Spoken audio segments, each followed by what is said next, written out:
আসসালামু আলাইকুম রহমতুল্লাহ। আমি সকল কামর থেকে আশা করি সব ভালো আছেন। সবাই ঈদের শুভেচ্ছা ও অভিনন্দন। তো আপনারা জানেন অলরেডি যে অনেকটা ভিডিও ছাড়া হয়েছে, আপনারা দেখা দিচ্ছেন।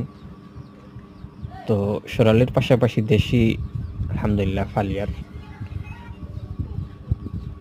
তো আপনার সহযোগিতা এবং ভালোবাসায় আল্লাহ তাআলা যদি চায় তো ইনশাআল্লাহ এটার মাধ্যমে ভালো কিছু পাওয়ার আশা ইনশাআল্লাহ। সবকিছুর পরে পরিশ্রমটা হলো আপনার পরিশ্রম করার পরই সফলতা। একটা মানুষের সফলতার পিছনে পরিশ্রমটাই দরকার। কে কি বলল, কিছু কথা মানুষ আছেন অনেক কিছু বলবে, ওদের কথা না শোনাটাই ভালো। আপনি এগিয়ে যান, ইনশাল্লাহ সবাই ভালো থাকবেন।